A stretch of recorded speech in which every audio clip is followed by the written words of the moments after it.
Hello दोस्तों, हमारे channel में आपका स्वागत है। आज हम लोग देखेंगे अर्थव्यवस्था के प्रकार। पिछले वीडियो में मैंने आपको बताया है अर्थव्यवस्था क्या है, आर्थिक क्रियाएं क्या होती हैं, अर्थव्यवस्था की परिभाषा बताया मैंने आपको। आज हम लोग देखेंगे अर्थव्यवस्था के प्रकार, कितने प्रकार की होती है अर्थव्यवस्था, और सभी प्रकार का हम लोग डीपली अच्छा तरीके से अध्ययन करेंगे। तो सबसे पहले मैं आपको फिर से एक बार अर्थव्यवस्था बता देता हूँ कि अर्थव्यवस्था क्या है। तो अर्थव्यवस्था एक ऐसा तंत्र है जिसके अंतर्गत सभी आर्थिक क्रियाएं संपादित की जाती हैं। अब आर्थिक क्रियाएं क्या होती हैं? तो आर्थिक क्रियाएं वैसी क्रियाओं को कहते हैं, आर्थिक क्रियाएं वैसी क्रियाओं को कहते हैं जिनसे आय की प्राप्ति होती है।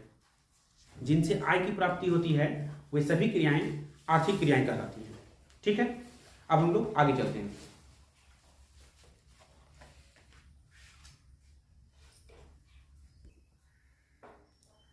तो हम लोग देखते हैं अब आगे कि अर्थव्यवस्था के प्रकार। तो हम लोग सबसे पहले अर्थव्यवस्था को दो पार्ट में बांटते हैं।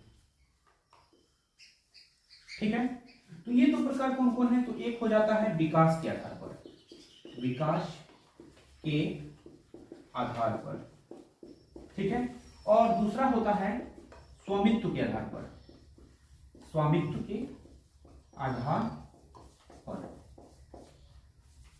तो देखा आप लोगों ने अर्थव्यवस्था क्या है, ये तो मैंने आपको पहले ही बता दिया। अर्थव्यवस्था के प्रकार, तो अर्थव्यवस्था को दो आधार पर बांटा जा सकता है, एक विकास के आधार पर और एक स्वामित्व के आधार पर।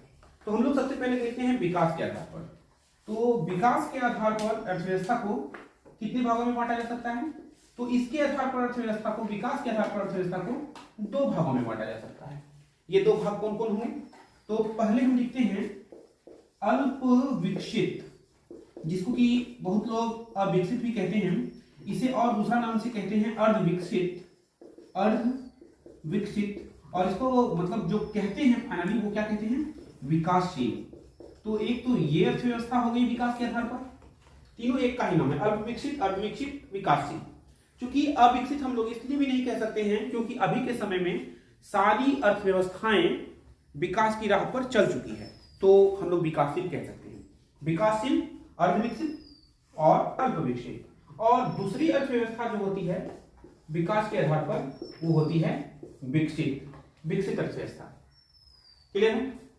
अभी हम लोगों ने देखा कि विकास के आधार पर अर्थव्यवस्था दो प्रकार की होती है, एक अल्प विकसित, उसी को अर्ध विकसित भी कहते हैं, उसी को विकासशील भी कहते हैं, और दूसरी विकसित। अब हम लोग देखेंगे कि ये विकासशील अर्थव्यवस्था क्या हुई और विकसित अर्थव्यवस्था क्या हुई। तो जैसा कि हम लोग देखते हैं, विकासशील मतलब यह विकास की राह पर चल चुकी है। तो यहां का जो स्थिति होती है, इस ऐसे अर्थव्यवस्था वाले देश की स्थिति जो होती है उसमें क्या होता है कि राष्ट्रीय आय इसका कम होता है, राष्ट्रीय आय कम। ठीक है, जब राष्ट्रीय आय कम होगा तो पीसीआई मतलब होता है प्रति व्यक्ति आय। ये जितने भी अर्थशास्त्र के या अर्थव्यवस्था के जितने भी ये शॉर्ट नेम वाले होते हैं ना, उसके लिए मैं एक अलग ही वीडियो बनाऊंगा। उसमें आपको टोटल जितने भी शॉर्ट नेम वाले होते हैं फुल फॉर्म, वो मैं सभी आपको करा दूंगा। तो अभी हम लोग यहाँ देखते हैं पीसीआई मतलब प्रति व्यक्ति आय होता है, इसको इंग्लिश में कहते हैं पर कैपिटा इनकम। तो पीसीआई कम होगा, साक्षरता दर कम होगी। तो विकासशील अर्थव्यवस्था वैसी अर्थव्यवस्था हुई जहां राष्ट्रीय आय कम, उत्पादन भी कम, पीसीआई कम, साक्षरता दर कम। किसकी तुलना में? विकसित देशों की तुलना में। तो वैसी अर्थव्यवस्था जिसकी राष्ट्रीय आय कम होती है, पीसीआई कम होती है, साक्षरता दर कम होती है, विकासशील अर्थव्यवस्था कहलाती है। क्लियर है? अब हम लोग देखते हैं विकसित अर्थव्यवस्था। तो विकसित अर्थव्यवस्था क्या होता है? विकसित अर्थव्यवस्था में राष्ट्रीय आय अधिक होता है, राष्ट्रीय आय अधिक, पीसीआई मतलब पर कैपिटा इनकम, मैं फिर से आपको बता दे रहा हूं, पर कैपिटा इनकम ये भी अधिक। क्लियर है? और साक्षरता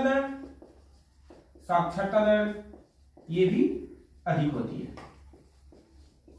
क्लियर है?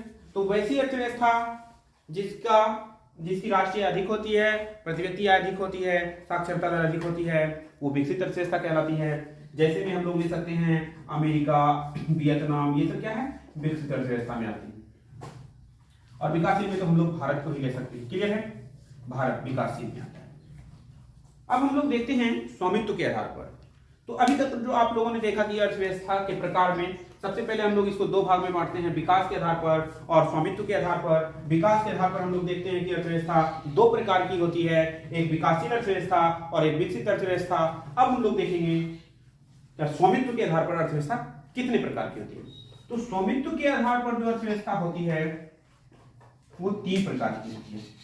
स्वामित्व के आधार पर अर्थव्यवस्था तीन प्रकार की होती है, 1, 2 और 3। तो सबसे पहले समाजवादी अर्थव्यवस्था, समाजवादी अर्थव्यवस्था, ठीक है। दूसरी पूंजीवादी अर्थव्यवस्था, पूंजीवादी अर्थव्यवस्था, और तीसरी मिश्रित अर्थव्यवस्था, मिश्रित अर्थव्यवस्था। क्लियर है। आप इसको यदि नोट डाउन करना चाहते हैं तो आप इसका स्क्रीनशॉट ले लें। उसके बाद मैं आपको समाजवादी अर्थव्यवस्था, पूंजीवादी अर्थव्यवस्था और मिश्रित अर्थव्यवस्था समझाऊंगा। हम लोग देखते हैं कि स्वामित्व के आधार पर जो अर्थव्यवस्था होती है, समाजवादी अर्थव्यवस्था, पूंजीवादी अर्थव्यवस्था और मिश्रित अर्थव्यवस्था, इसको हम लोग देखते हैं। तो सबसे पहले हम लोग देखते हैं समाजवादी अर्थव्यवस्था, समाजवादी अर्थव्यवस्था, अर्थव्यवस्था। अब इसे समझेंगे हम लोग। तो समाजवादी अर्थव्यवस्था क्या होता है, तो वैसी अर्थव्यवस्था, वैसी अर्थव्यवस्था जिसमें उत्पादन के साधनों का स्वामित्व मतलब होता है ऑनरशिप, मालिकाना हक। स्वामित्व सरकार के पास होता है, सरकार के पास होता है। क्या कहलाता है, समाजवादी अर्थव्यवस्था। ये यहां तक समझ में आ गया। तो हम लोगों ने क्या देखा कि समाजवादी अर्थव्यवस्था उस अर्थव्यवस्था को कहते हैं जिसमें उत्पादन के साधनों का स्वामित्व किसके पास होता है, सरकार के पास होता है। क्लियर है। अब ये अर्थव्यवस्था कहां पाई जाती है, तो कौन कौन देश में तो मैं आपको बता देता हूं। जैसे में ये पाई जाती है चीन में समाजवादी अर्थव्यवस्था, रूस में भी समाजवादी अर्थव्यवस्था, और वियतनाम में भी समाजवादी अर्थव्यवस्था इत्यादि। और सारे देश हैं जहां समाजवादी अर्थव्यवस्था पाई जाती है। ठीक है। तो हम लोगों ने क्या देखा, वैसी अर्थव्यवस्था जिसमें उत्पादन के साधनों का स्वामित्व मतलब मालिकाना हक, स्वामित्व मतलब मालिकाना हक किसके पास होता है, सरकार के पास होता है। और इस अर्थव्यवस्था में जन समूह को देखते हुए, पूरे देश को देखते हुए नियोजन तैयार किया जाता है, योजना तैयार की जाती है, और यह कल्याण की ओर अग्रसर अर्थव्यवस्था है। इसमें जन कल्याण को ध्यान में रखा जाता है। किस अर्थव्यवस्था में जन कल्याण को ध्यान में रखा जाता है, तो समाजवादी अर्थव्यवस्था में। इसमें एक नियोजन पाया जाता है, केंद्रीय नियोजन, केंद्र के द्वारा नियोजन पाया जाता है, मतलब योजना बनती है, केंद्रीय नियोजन। तो आपको यदि कभी पूछा जाए कि केंद्रीय नियोजन किस अर्थव्यवस्था की विशेषता है, तो केंद्रीय नियोजन समाजवादी अर्थव्यवस्था की विशेषता है, ये आप याद रखेंगे। ठीक है। अब हम लोग चलते हैं दूसरी अर्थव्यवस्था क्या है, तो पूंजीवादी अर्थव्यवस्था, पूंजीवादी अर्थव्यवस्था। तो पूंजीवादी अर्थव्यवस्था क्या होती है, पूंजीवादी अर्थव्यवस्था होती है वैसी अर्थव्यवस्था जिसमें उत्पादन के साधनों का स्वामित्व निजी व्यक्तियों के पास होता है, निजी व्यक्तियों के पास। तो हम लोग इसको ऐसे लिख सकते हैं, इसकी परिभाषा, वैसी अर्थव्यवस्था, वैसी अर्थव्यवस्था जिसमें उत्पादन के साधनों का स्वामित्व, मैं आपको फिर से बता रहा हूं, स्वामित्व मतलब मालिकाना हक या अधिकार।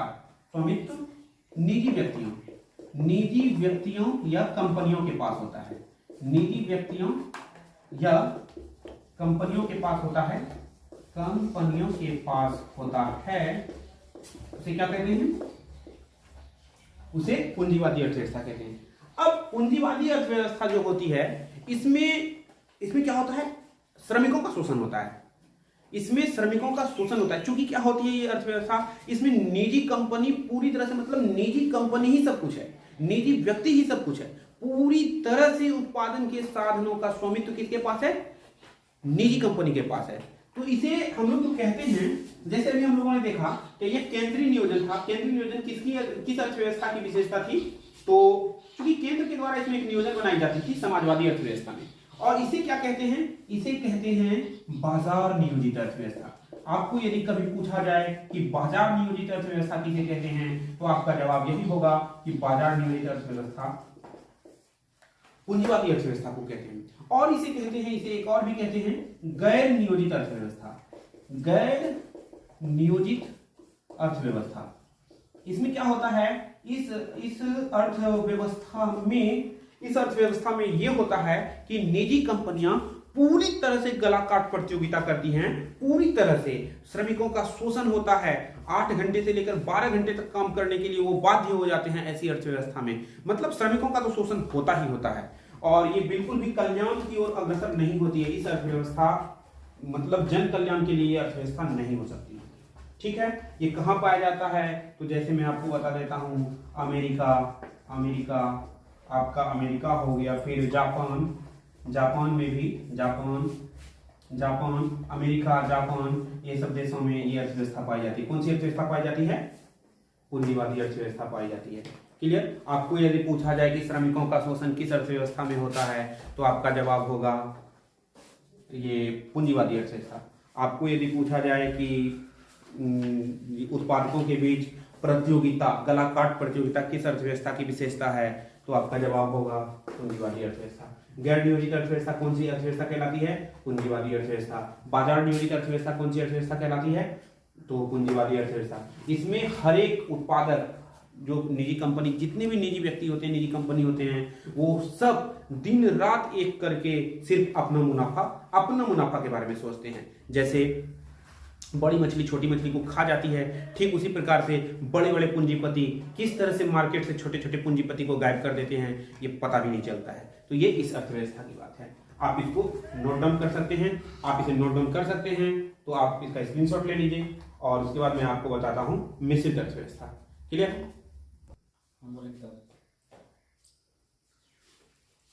मिश्रित अर्थव्यवस्था क्या होती है? तो मिश्रित अर्थव्यवस्था होती है वैसी अर्थव्यवस्था जिसमें उत्पादन के साधनों का स्वामित्व पूंजीपति के पास भी, मतलब निजी कंपनियों के पास भी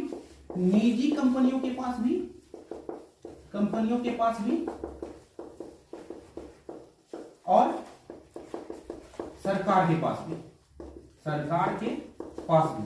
मतलब हम लोग क्या देखते हैं कि मिश्रित अर्थव्यवस्था में निजी कंपनियां और सरकार दोनों का सह अस्तित्व होता है। ये आप लोग याद रखेंगे।